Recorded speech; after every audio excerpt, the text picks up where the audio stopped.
நீங்கள் பார்த்துக் கொண்டிருப்பது AJK டிவியின் புதுவை மாலை. வணக்கம். பேரறிஞர் அண்ணாவின் பிறந்த நாளை முன்னிட்டு புதுவை திராவிட முன்னேற்றக் கழகம் சார்பில் மாநில அமைப்பாளர் MAS சுப்பிரமணியன் தலைமையில் நிர்வாகிகள் பேண்ட் வாத்தியம் முழங்க ஊர்வலமாக சென்று அண்ணாவின் சிலைக்கு மாலை அணிவித்து மரியாதை செலுத்தினர். புதுவை திராவிட முன்னேற்றக் கழகம் சார்பில் பேரறிஞர் அண்ணாவின் 105வது பிறந்த நாள் விழா சிறப்பாக கொண்டாடப்பட்டது. இதனை முன்னிட்டு மாநில அமைப்பாளர் MAS சுப்பிரமணியன் தலைமையில் நிர்வாகிகள் பெரியார் திடலில் இருந்து பேண்ட் வாத்தியம் முழங்க சிலம்பாட்டத்துடன் ஊர்வலமாக புறப்பட்டு சென்று அண்ணா சாலையில் உள்ள பேரறிஞர் அண்ணாவின் திருவுருவ சிலைக்கு மாலை அணிவித்து மரியாதை செலுத்தினர்.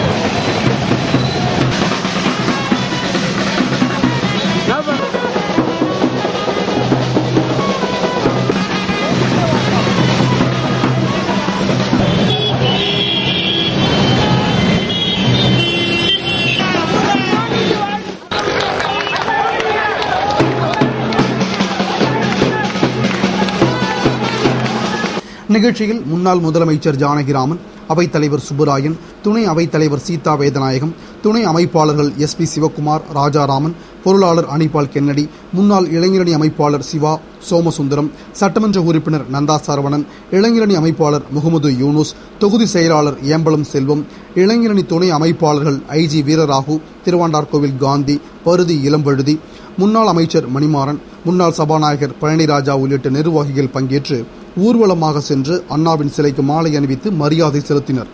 அதேபோன்று புதிய நீதி கட்சி சார்பில் அதன் தலைவர் பொன்னுரங்கம் தலைமையில் நிர்வாகிகளும், திராவிடர் கழகம் சார்பில் தலைவர் சுப்பிரமணி தலைமையில் நிர்வாகிகளும் அண்ணாவின் திருவுருவ சிலைக்கு மாலை அணிவித்து மரியாதை செலுத்தினர். அதேபோன்று மணவெளி தொகுதி புதுக்குப்பத்தில் நடைபெற்ற பேரறிஞர் அண்ணாவின் பிறந்த நாள் விழாவில் தொகுதி செயலாளர் ஏம்பலம் செல்வம் அண்ணாவின் திருவுருவ சிலைக்கு மாலை அணிவித்து மரியாதை செலுத்தினார். நிகழ்ச்சியில் பூரணாங்குப்பம் கிராம பஞ்சாயத்து தலைவர் ஹரிகிருஷ்ணன், ராம சிவபாலன், தொகுதி செயலாளர் VJ லோகு, தண்டபாணி, வீரசெல்வம், ராமச்சந்திரன், சேரன், சுந்தர், குணா, வேலாயுதம், ராமானுஜம், சுப்பிரமணி, ராஜகுரு, கும்பா, பன்னீர், ரமேஷ், குகன், சிவலிங்கம், சிவா உள்ளிட்ட நிர்வாகிகள் கலந்து கொண்டு மலர் தூவி மரியாதை செலுத்தினர். விழாவில் பங்கேற்ற அனைவருக்கும் இனிப்பு வழங்கப்பட்டது. புதுவையில் சட்டம் ஒழுங்கு சீர்கேட்டை கண்டித்து காங்கிரஸ் சார்பில் வரும் 21ஆம் தேதி ஆர்ப்பாட்டம் நடத்துவது என்று மத்திய இணையமைச்சர் நாராயணசாமி முன்னிலையில் நடைபெற்ற கூட்டத்தில் தீர்மானிக்கப்பட்டது. புதுவையில் சட்டம் ஒழுங்கு சீர்குலைவை கண்டித்து காங்கிரஸ் கட்சி அலுவலகத்தில் ஆலோசனைக் கூட்டம் மாநில தலைவர் AV சுப்பிரமணியன் தலைமையில் மத்திய இணையமைச்சர் நாராயணசாமி, மாநிலங்களவை உறுப்பினர் கண்ணன், எதிர்க்கட்சித் தலைவர் வைத்தியலிங்கம் ஆகியோர் முன்னிலையில் நடைபெற்றது. முன்னாள் முதலமைச்சர் ராமச்சந்திரன், முன்னாள் அமைச்சர்கள் கந்தசாமி, காந்திராஜ், பெத்தபெருமாள், சட்டமன்ற உறுப்பினர்கள் தேனி ஜெயக்குமார், நமச்சிவாயம், முன்னாள் சட்டமன்ற உறுப்பினர்கள் நீலகங்காதரன், பாலாஜி, விநாயகமூர்த்தி, பொதுச் செயலாளர் AKD ஆறுமுகம், சிவகொழுந்து மற்றும் நிர்வாகிகள் கலந்து கொண்ட கூட்டத்தில் மத்திய இணையமைச்சர் நாராயணசாமி பேசுகையில், புதுவை மாநில மக்களுக்கு காங்கிரஸ் பாதுகாப்பு கொடுக்கும் என்பதை உணர்த்தவும், NR அரசின் செயலற்ற தன்மையை மக்களுக்கு கொண்டு செல்லவும் பலகட்ட போராட்டங்கள், ஆர்ப்பாட்டம், உண்ணாவிரதம், தெருமுனை பிரச்சாரங்கள் நடத்த வேண்டும் என்றும், முதல்வர் செயல்படாததால் ஆளுநர் செயலாற்றுகிறார், இதனால் தற்போது 70% மாமூல் வசூல் குறைந்துள்ளது என்று பேசினார். கூட்டத்தில் NR காங்கிரஸ் அரசின் செயல்படாத தன்மை மற்றும் சட்டம் ஒழுங்கை காப்பாற்ற வலியுறுத்தி வரும் 21ஆம் தேதி மாலை சுதேசி மில் அருகிலிருந்து பேரணியாக சென்று சட்டமன்றம் முன்பு ஆர்ப்பாட்டம் நடத்த வேண்டும் என்று தீர்மானிக்கப்பட்டது. மற்றும் நாளை 16ஆம் தேதி இளைஞர் காங்கிரஸ் சார்பில் 2 சக்கர வாகன பேரணி நடத்துவது என்று முடிவு செய்யப்பட்டது. புதுவை வில்லியனூர் அருள்மிகு முத்தாளவாழி மாரியம்மன் ஆலய கும்பாபிஷேக விழா முதலமைச்சர் ரங்கசாமி தலைமையில் கோலாகலமாக நடைபெற்றது. புதுவை வில்லியனூரில் எழுந்தருளியுள்ள பழமை வாய்ந்த அருள்மிகு முத்தாள வாழியம்மன் கோவில் கும்பாபிஷேக விழா சிறப்பாக நடைபெற்றது. இதனை முன்னிட்டு கடந்த 12ஆம் தேதி முதல் விக்னேஸ்வர பூஜை, ஸ்ரீ கணபதி ஹோமம், பிரம்மச்சாரி பூஜை உள்ளிட்ட ஹோமங்களும் 4 கால யாகசாலை பூஜைகளும் நடத்தப்பட்டு நாடி சந்தானம், மகா பூர்ணகதி, யாத்ரா தானம், கடம் புறப்பாடு போன்ற வழிபாடுகளுடன் நடைபெற்றது. தொடர்ந்து முதலமைச்சர் ரங்கசாமி தலைமையில் சட்டமன்ற உறுப்பினர் நமச்சிவாயம் முன்னிலையில் முத்தாளவாழி மாரியம்மனுக்கு மகா கும்பாபிஷேகமும் தொடர்ந்து மகா அபிஷேகமும் ஆராதனையும் நடைபெற்றது. விழாவில் திரளான பக்தர்கள் பங்கேற்று சாமி தரிசனம் செய்தனர். விழாவிற்கான ஏற்பாடுகளை ஆலய தனி அதிகாரி, அறங்காவல் குழுவினர், திருப்பணி கமிட்டி நிர்வாகிகள், உறுப்பினர்கள் மற்றும் ஊர் பொதுமக்கள் செய்திருந்தனர். புதுவை அரசு சார்பில் நடைபெற்ற பேரறிஞர் அண்ணாவின் பிறந்தநாள் விழாவில் அவரது சிலைக்கு அமைச்சர்கள் மாலை அணிவித்து மரியாதை செலுத்தினர். புதுவை அரசு செய்தி மற்றும் விளம்பரத்துறை சார்பில் தமிழக முன்னாள் முதல்வர் பேரறிஞர் அண்ணாவின் பிறந்தநாள் விழா கொண்டாடப்பட்டது. இதனை முன்னிட்டு அண்ணா சாலையில் உள்ள பேரறிஞர் அண்ணாவின் திருவுருவ சிலைக்கு சபாநாயகர் சபாபதி, அமைச்சர்கள் ராஜவேலு, பன்னீர்செல்வம், அரசு கொறடா நேரு உள்ளிட்டோர் மாலை அணிவித்து மரியாதை செலுத்தினர். புதுவையில் மீனவர்கள் தொடர் வேலைநிறுத்த போராட்டத்தில் ஈடுபட்டுள்ளதால் மீன்களின் விலை உயரும் அபாயம் ஏற்பட்டுள்ளது. புதுவை விசைப்படகு மீனவர்கள் இலங்கை சிறையில் வாடும் தமிழக காரைக்கால் மீனவர்களை உடனடியாக விடுவிக்க அரசு நடவடிக்கை எடுக்க வேண்டும், துறைமுக நுழைவு வாயிலை ஆழப்படுத்த வேண்டும், தானே புயல் நிவாரணத்தில் 2வது தவணை, மீன்பிடி தடைக்கால நிவாரணம் வழங்க கோரி தொடர் வேலைநிறுத்த போராட்டத்தில் ஈடுபட்டு வருகின்றனர். இதனால் மீனவர்கள் யாரும் கடலுக்கு மீன்பிடிக்க செல்லவில்லை. இதனால் மீன்களின் விலை உயரும் அபாயம் ஏற்பட்டுள்ளது. புதுவை உழவர்கரை தொகுதியில் நடைபெற்ற அண்ணா பிறந்தநாள் விழாவில் திராவிட முன்னேற்றக் கழக மாநில இளைஞரணி துணை அமைப்பாளர் ஐஜி வீரராகு தலைமையில் அன்னதானம் வழங்கப்பட்டது. புதுவை உழவர்கரை தொகுதி திராவிட முன்னேற்றக் கழகம் சார்பில் உழவர்கரை ரீனா மஹால் அருகே பேரறிஞர் அண்ணாவின் பிறந்தநாள் விழா மாநில இளைஞரணி துணை அமைப்பாளர் ஐஜி வீரராகு தலைமையில் தொகுதி இளைஞரணி அமைப்பாளர் கலிய கார்த்திகேயன், துணை அமைப்பாளர்கள் சத்யராஜ், மதியழகன், மதன் ஆகியோர் முன்னிலையில் நடைபெற்றது. விழாவில் பேரறிஞர் அண்ணாவின் திருவுருவப் படத்திற்கு மாலை அணிவித்து மரியாதை செலுத்தி அனைவருக்கும் இனிப்பு வழங்கப்பட்டது மற்றும் ஐஜி வீரராகு தலைமையில் 500க்கும் மேற்பட்டோருக்கு அன்னதானம் வழங்கப்பட்டது.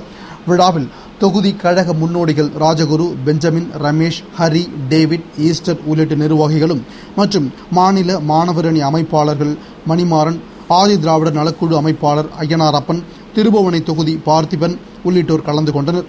இந்நிறைவில் வட்ட செயலாளர் எழில் நன்றி கூறினார். புதுவை முன்னாள் சபாநாயகர் ராதாகிருஷ்ணனை மத்திய இணையமைச்சர் நாராயணசாமி சந்தித்து அவர் காங்கிரஸில் தொடர வேண்டும் என்று வலியுறுத்தினார். புதுவை முன்னாள் சபாநாயகர் ராதாகிருஷ்ணன் கடந்த சில நாட்களுக்கு முன்பு அரசியலில் இருந்து ஓய்வு பெறுவதாகவும் அதோடு காங்கிரஸ் கட்சியில் தான் வகித்து வந்த அனைத்து பொறுப்புகளிலிருந்தும் விலகிக் கொள்வதாகவும் அறிவித்தார். இதற்கு அவரது ஆதரவாளர்கள் கடும் எதிர்ப்பு தெரிவித்து அவர் வீட்டை முற்றுகையிட்டு கட்சியில் தொடர வேண்டும் என்று வலியுறுத்தினர்.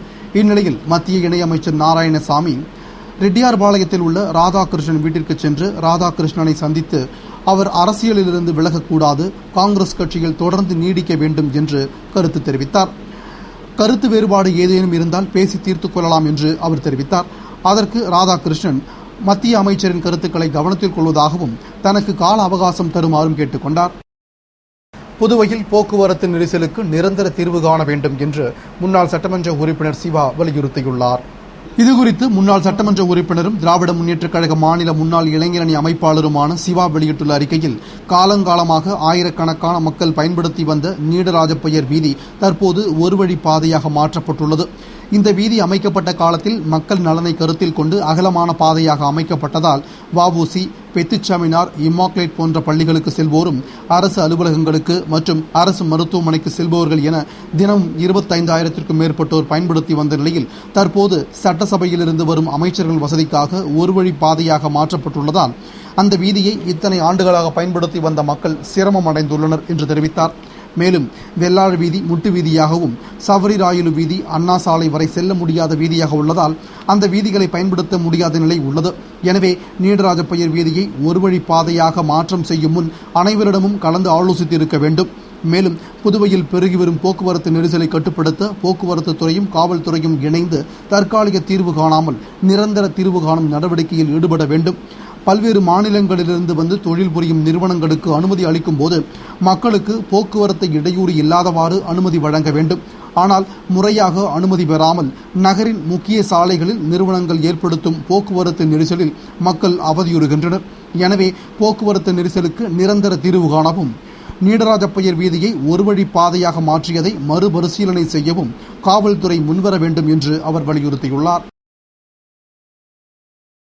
புதுவையில் ஆளுநரின் நடவடிக்கையால் சட்டம் ஒழுங்கு கட்டுப்பாட்டில் உள்ளது என்று காங்கிரஸ் ஆலோசனைக் கூட்டத்தில் மாநில தலைவர் ஏவி சுப்பிரமணியன் கூறினார். புதுவை காங்கிரஸ் கட்சி அலுவலகத்தில் நடைபெற்ற நிர்வாகிகள் ஆலோசனைக் கூட்டத்தில் மாநில தலைவர் ஏவி சுப்பிரமணியன் பேசுகையில், என்ஆர் காங்கிரஸ் அரசு செயல்படாமல் முடங்கி கிடக்கிறது என்றும், சட்டம் ஒழுங்கு கெட்டுவிட்டது, சென்னை உயர்நீதிமன்றமும் ஆளுநரும் தலையிடும் அளவிற்கு சட்டம் ஒழுங்கு மோசமடைந்துள்ளது, தவறை திருத்திக் கொள்ள ஆளுநர் 3 நாள் கால அவகாசம் கொடுத்தார், அதன் பிறகும் மாநில அரசு தனது தவறை திருத்திக் கொள்ளவில்லை, இதனால் ஆளுநர் நேரடியாக இறங்கி அதிரடியாக நடவடிக்கைகளை எடுத்து வருகிறார் என்றும் அவரது நடவடிக்கையில் சட்டம் ஒழுங்கு கட்டுப்பாட்டிற்குள் வந்துள்ளது.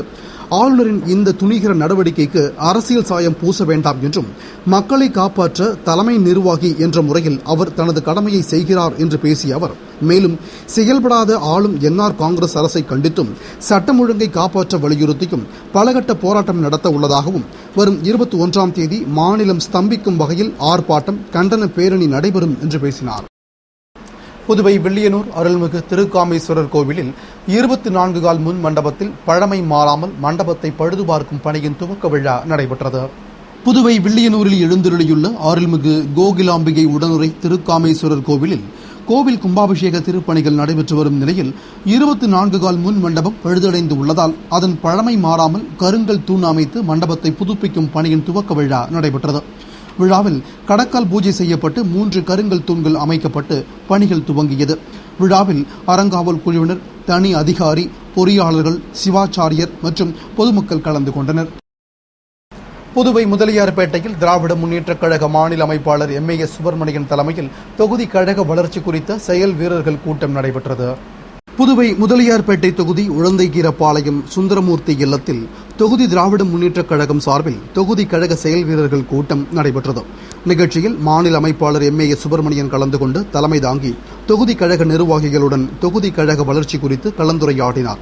நிகழ்ச்சியில் தொகுதி செயலாளர் திராவிடமணி முன்னிலையில் நிர்வாகிகள் சுந்தரமூர்த்தி, கிருஷ்ணமூர்த்தி, சுரேஷ், சுசீலா, சுட்டிமணி, சீனிவாசன், அருணாச்சலம், ரவி, சரவணன் உள்ளிட்ட நிர்வாகிகள் கலந்து கொண்டு தொகுதி வளர்ச்சி பணிகள் குறித்தும் செயலாற்ற வேண்டிய கடமைகள் குறித்தும் தத்தம் கருத்துக்களை தெரிவித்து மாநில அமைப்பாளருடன் கலந்துரையாடினர். கூட்டத்திற்கான ஏற்பாடுகளை தொகுதி செயலாளர் தலைமையில் நிர்வாகிகள் செய்திருந்தனர். கூட்டத்தில் புதுவை மாநில என்ஆர் காங்கிரஸ் அரசின் நிர்வாகம் மற்றும் சட்டம் ஒழுங்கு சீர்கேட்டினை கண்டித்து வரும் 18ஆம் தேதி திராவிட முன்னேற்றக் கழகம் சார்பில் நடைபெறும் மாபெரும் கண்டன ஆர்ப்பாட்டத்தில் கழக அமைப்பாளர் MAS சுப்பிரமணியன் வழிகாட்டுதலோடு முதலியார்பேட்டை திராவிட முன்னேற்றக் கழகம் சார்பில் 1000க்கும் மேற்பட்டோர் கலந்து கொள்வது என்று தீர்மானிக்கப்பட்டது. புதுவை அரசு மகளிர் மற்றும் குழந்தைகள் மருத்துவமனையில் இடுப்பு மற்றும் கர்ப்பப்பை தொடர்பான நோய்கள் குறித்த கல்வி கருத்தரங்கம் நடைபெற்றது. புதுவை எல்லைவில்லைச்சாவடி ராஜீவ்காந்தி அரசு மகளிர் மற்றும் குழந்தைகள் நல மருத்துவமனையில் செவிலியர்களுக்கான தொடர் மருத்துவ கல்வி கருத்தரங்கம் இடுப்பு மற்றும் கர்ப்பப்பை தொடர்பாக நேரிடும் உபாதைகள் என்ற தலைப்பில் நடைபெற்றது. திட்ட இயக்குநர் டாக்டர் ரங்கநாத் தலைமையில் நடைபெற்ற கருத்தரங்கில் சிறப்பு அழைப்பாளராக டாக்டர் லதா அபேல் கலந்து கொண்டு இடுப்பு மற்றும் கர்ப்பப்பை சம்பந்தமாகவும் அதில் நேரிடும் உபாதைகள் குறித்தும் மகப்பேறின் போது நேரிடும் பிரச்சனைகள் குறித்தும் விளக்கினார். இந்நிறைவில் செவிலியர் கண்காணிப்பாளர் மல்லிகா நன்றி கூறிய நிகழ்ச்சியில் செவிலிய கண்காணிப்பாளர்கள், தலைமை செவிலியர்கள் மற்றும் செவிலியர்கள் கலந்து கொண்டு கர்ப்பப்பை தொடர்பான பிரச்சனைகள் குறித்து விளக்கம் பெற்றனர். இத்துடன் செய்திகள் நிறைவடைந்தன. வணக்கம்.